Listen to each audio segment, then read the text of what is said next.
Hai, balik lagi bersama saya Muhammad Nurjaman.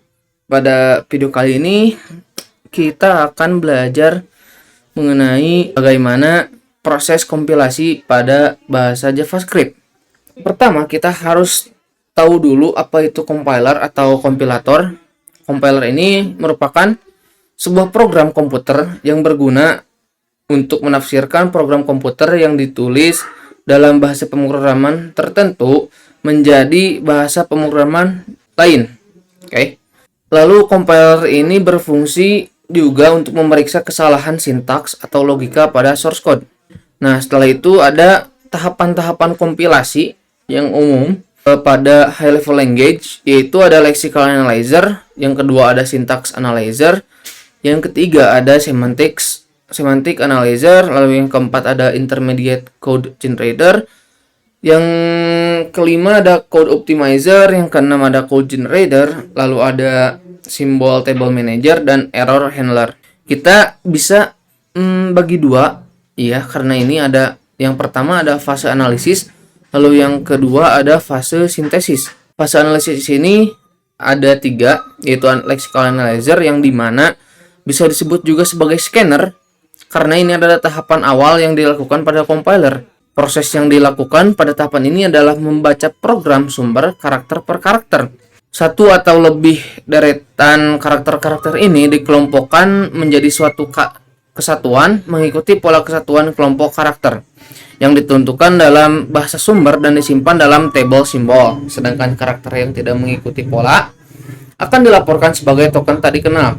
Lalu yang kedua ada syntax analyzer, di mana syntax analyzer ini bisa juga disebut sebagai parser. Pada tahapan ini, token yang didapatkan dari hasil syntax analyzer tadi diurutkan atau disusun lalu dikelompokkan ke dalam suatu struktur tertentu secara spesifik. Lalu yang ketiga ada semantic analyzer. Tahapan semantic analyzer merupakan tahapan yang penting karena tahapan ini merupakan pusar dari tahapan kompilasi, di mana juga merupakan jembatan antara fase analisis dan fase sintesis pada compiler.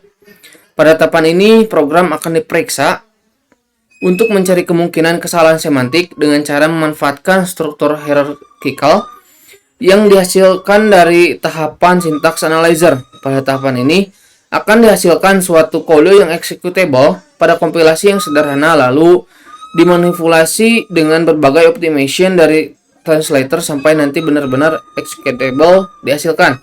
Lanjut ke fase sintesis. Yang pertama ada intermediate code generator. Intermediate code generator merupakan tahapan awal dari fase sintesis. Proses yang dilakukan pada tahapan ini mengenerate atau membangkitkan suatu kode berdasarkan parsing tree.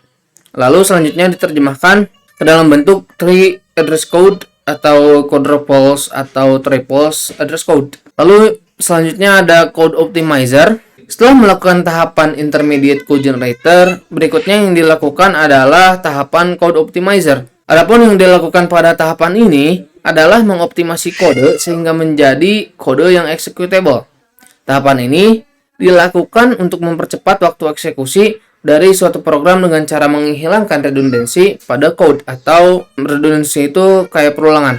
Lalu ada code generator, di mana code generator ini merupakan tahapan terakhir pada proses kompilasi. Pada tahapan ini akan dilakukan penentuan register untuk masing-masing variabel, lalu instruksi-instruksi dalam bentuk antara akan diterjemahkan ke dalam bahasa mesin dan akhirnya akan menghasilkan relocatable machine code atau assembly code.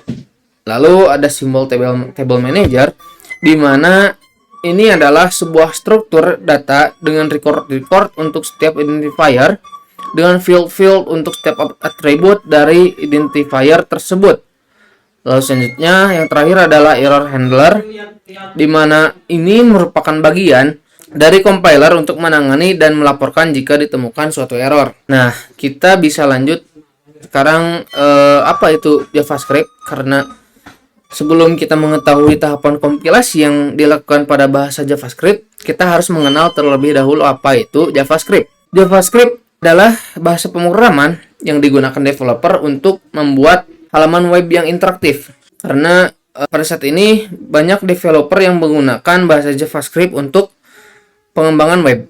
Setelah kita mengetahui apa itu JavaScript dan bagaimana cara kerjanya, atau bukan cara kerja, tapi lebih ke kegunaan JavaScript yang digunakan oleh developer, kita bisa lanjut ke pembahasan bagaimana proses kompilasi pada bahasa JavaScript. Nah, saya tadi menemukan artikel dari kursus di Stanford. JavaScript adalah bahasa yang ditafsirkan, bukan bahasa yang dikompilasi, di mana program seperti C++ atau Java perlu dikompilasi dahulu sebelum dijalankan. Source code dilewatkan melalui program yang disebut compiler yang menerjemahkannya menjadi bytecode yang dapat dipahami dan dijalankan oleh mesin. Sebaliknya, JavaScript tidak memiliki langkah kompilasi, di mana penerjemah di browser membaca kode JavaScript, menafsirkan setiap baris, dan menjalankannya. Browser yang lebih modern menggunakan teknologi yang dikenal sebagai kompilasi just-in-time, yang mengkompilasi JavaScript menjadi bytecode yang dapat dieksekusi saat akan dijalankan. Namun, di sini saya juga mendapatkan dari You Don't Know JS Scope and Closure oleh Carl Simpson. Dia mengatakan, namun meskipun JavaScript termasuk dalam kategori umum bahasa dinamis atau bahasa yang ditafsirkan, sebenarnya JavaScript adalah bahasa yang dikompilasi. Anggap saja demi kesederhanaan, cuplikan JavaScript apapun harus dikompilasi dulu sebelum dieksekusi. Jadi compiler JS akan mengambil program var A sama dengan 2 dan dikompilasi terlebih dahulu, lalu bersiap untuk mengeksekusinya, biasanya secara langsung. Ternyata browser Chrome menggunakan mesin V8 untuk mengkompilasi JavaScript, sama seperti browser lain yang menggunakan Rhino atau SpiderMonkey. V8 adalah mesin JavaScript yang dibuat oleh Google yang ditulis dalam C++. Ini digunakan untuk mengkompilasi JavaScript baik di aplikasi client-side atau server-side. Untuk mendapatkan kecepatan, V8 menerjemahkan kode JavaScript menjadi kode mesin yang lebih efisien daripada menggunakan juru bahasa. V8 mengkompilasi kode JavaScript menjadi kode mesin pada eksekusi script dengan mengimplementasikan compiler JIT atau just-in-time, seperti yang dilakukan banyak mesin JavaScript modern seperti SpiderMonkey atau Rhino. Perbedaan utama dengan V8 adalah ia tidak menghasilkan bytecode atau kode perantara apapun, itu hanya mengkompilasi dengan cepat.